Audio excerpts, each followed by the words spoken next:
Chapter 9. Restoring Trust After Betrayal or Infidelity. Key Objectives. Understand the spiritual and relational dynamics behind infidelity. Recognize the emotional and spiritual stages of recovery. Learn biblical steps for repentance, forgiveness, and rebuilding trust. Identify flesh patterns and false beliefs that lead to disconnection. Embrace Christ as the source of true healing and restoration. Introduction. The Covenant and the Crisis. Marriage is not a contract based on mutual performance, but a covenant rooted in grace, intended to mirror Christ's steadfast love for his bride. When betrayal or infidelity enters the marriage, the covenant is violated, and the foundation of trust collapses. Both partners suffer deeply. The betrayed experiences grief and devastation. The offender often faces guilt, shame, and identity confusion. Yet, restoration is possible, not by returning to what was, but by moving forward into something new. A deeper, Christ-centered intimacy born of humility, brokenness, and faith. He healeth the broken in heart, and bindeth up their wounds. Psalm 147, verse 3. Section 1. Understanding the process of recovery. Recovery takes time. Healing is not linear. The journey may take months or even years. The offending spouse may experience numbness, shame, and spiritual confusion. The betrayed spouse often cycles through grief, rage, loss, and identity crisis. Building connection anew. Many marriages operate in emotional parallel rather than spiritual oneness. New patterns of vulnerability, honesty, and shared spiritual dependence must emerge. Ending the affair completely. Full and final disconnection from the affair partner is essential. Trust requires visible repentance, not just verbal remorse. He that covereth his sins shall not prosper, but whoso confesseth and forsaketh them shall have mercy. Proverbs 28, verse 13. Consider the following comparison of the path from betrayal to restoration in marriage based on the phase or aspect of the betrayal and the flesh-driven response versus the spirit-led response. Initial shock. The flesh-driven response is numbness, denial, and blame. The spirit-led response is honest acknowledgement and open sharing. Emotional reactions. The flesh-driven response is rage, defensiveness, and self-justification. The spirit-led response is gracious truth-telling, vulnerability, and listening. Ongoing patterns. The flesh-driven response is control, resentment, and withdrawal. The spirit-led response is consistent acts of humility and forgiveness. The source of healing. The flesh-driven response is self-effort, manipulation, or hiding. The spirit-led response is deriving from Christ as the source. Finally, the restoration process. The fleshly response is quick fixes, avoidance of hard conversations. But the spirit-led response is patience, prayer, honesty, and spiritual intimacy. Section 2. Identifying dysfunctional patterns. Flesh patterns and false beliefs. Entitlement, control, resentment, performance, or emotional avoidance often feed infidelity. Generational wounds. Affairs may mirror early relational wounds. Abandonment, neglect, control, or enmeshment. Unmet intimacy needs. Infidelity is often an emotional escape from perceived rejection, loneliness, or fear. The iniquity of the fathers is visited upon the children unto the third and fourth generation. Exodus chapter 20, verse 5. It is not good that man should be alone. Genesis chapter 2, verse 18. Case study. Empty success, secret longing. Story summary. Daniel was a respected leader at church. Outwardly, everything appeared intact, but he secretly battled loneliness and insecurity. His affair was not about passion, but about escape. It was in counseling where Daniel realized that he was depending on affirmation from others to feel secure. When he repented and began daily deriving his worth from Christ, his marriage moved from shame to a grace-filled rebuilding. Reflection prompt. What hidden needs have you been trying to meet apart from Christ? What personal or family patterns might have contributed to vulnerabilities in your marriage? Sin is not the problem. Separation is. Infidelity is not merely the result of lust or unmet needs. At its core, it reflects a disconnect from Christ as source.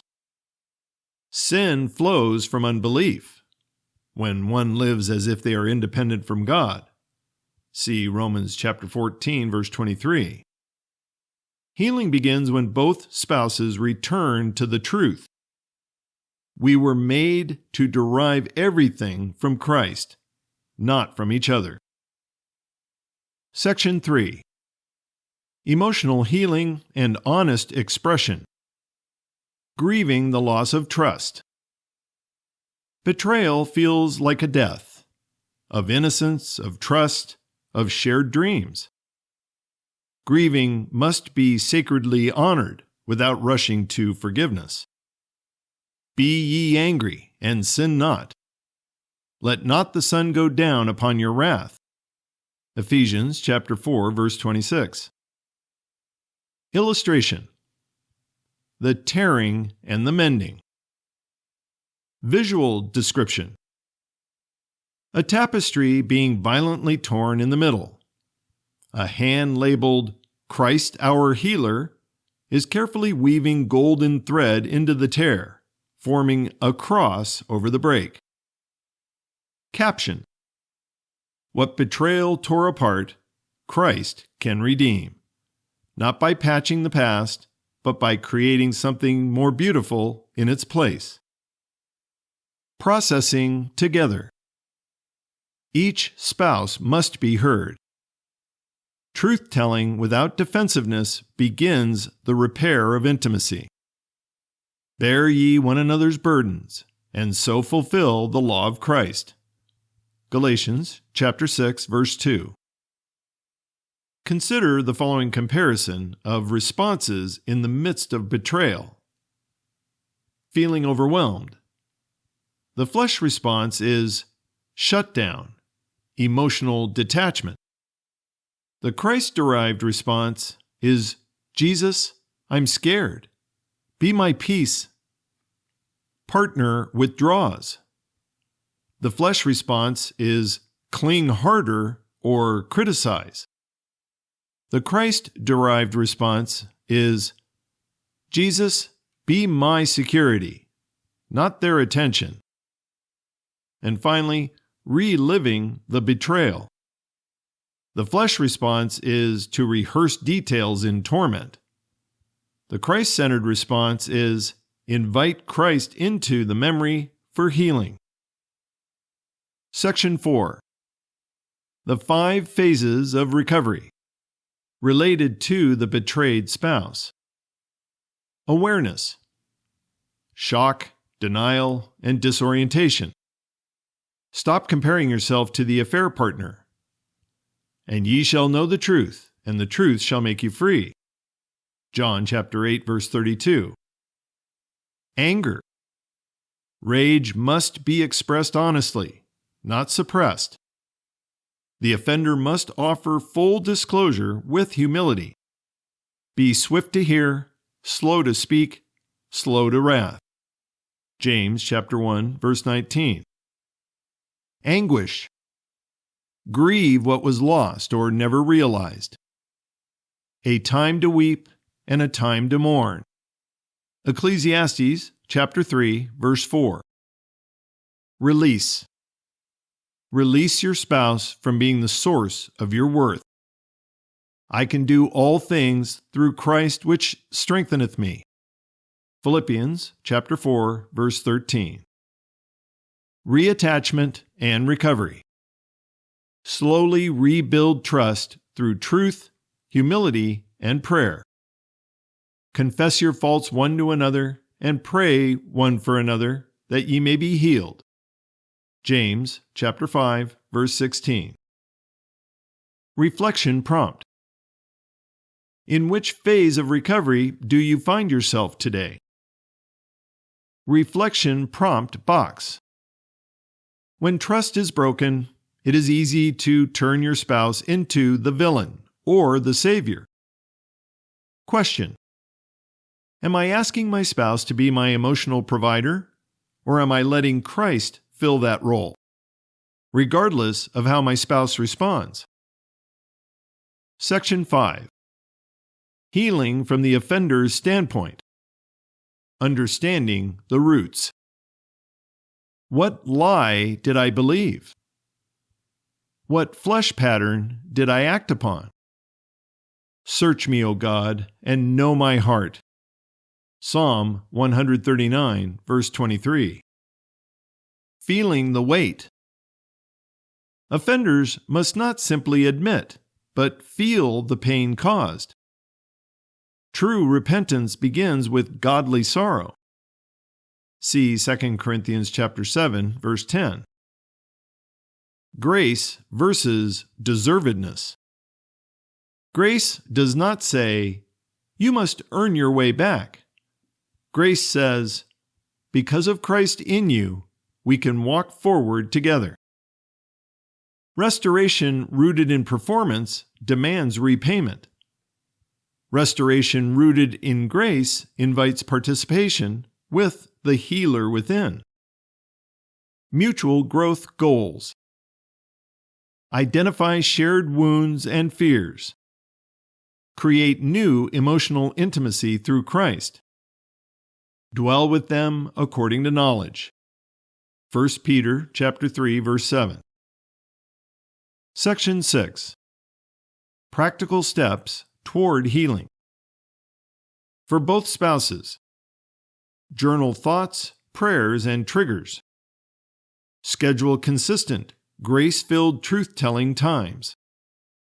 Join Christ-centered support or counseling groups.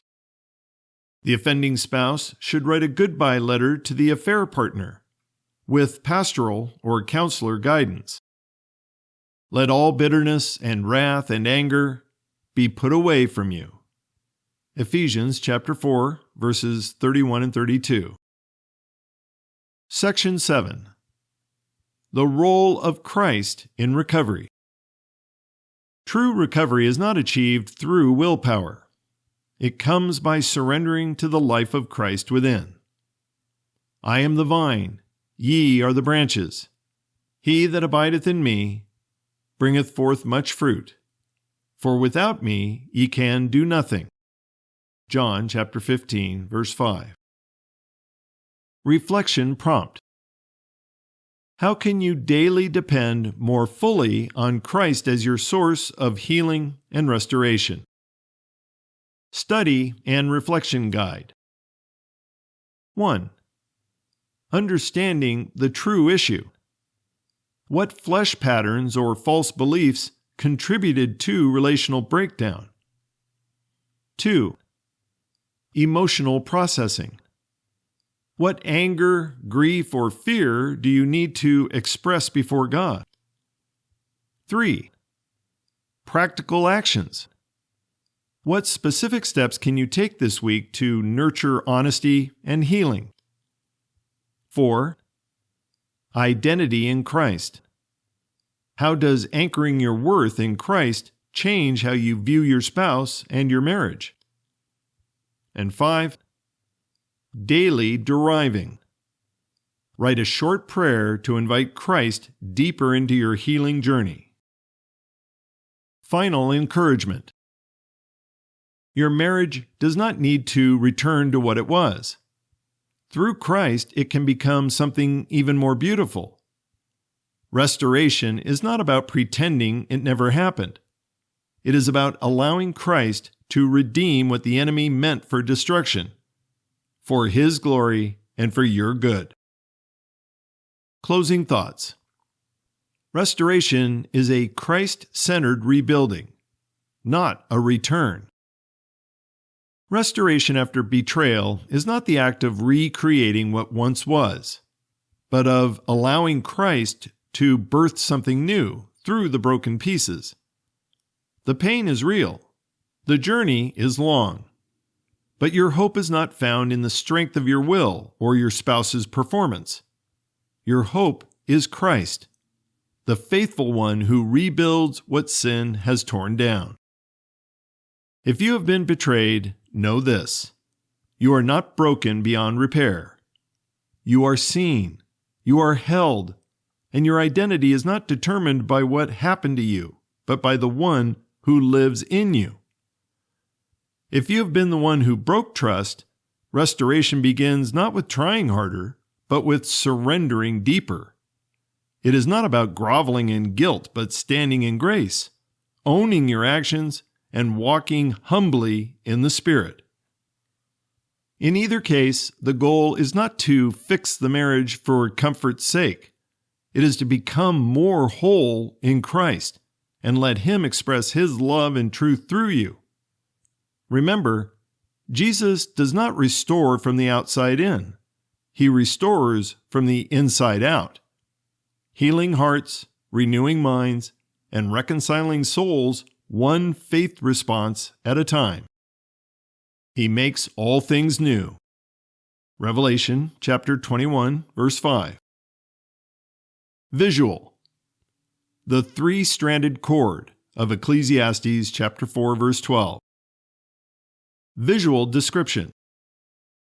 2 frayed ropes, representing husband and wife, are weak on their own. But a third golden cord, Christ as life, wraps around and binds them into a strong, unified cord. Caption. Restoration is not about 2 broken people fixing each other.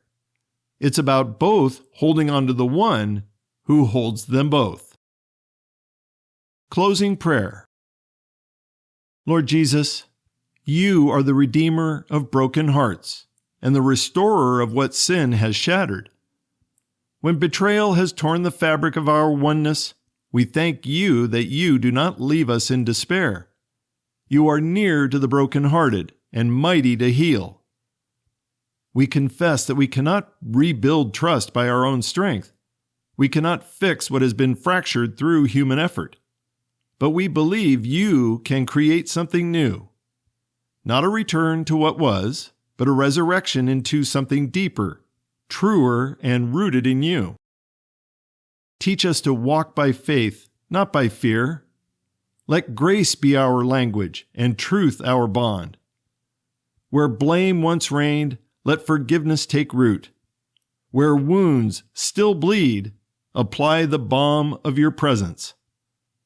We release one another from being the source of our worth. We receive You again, Jesus, as our true source, our peace, our hope, our sufficiency. Let Your love be poured out into our hearts, not to perform or to perfect, but to participate with You in healing and restoration.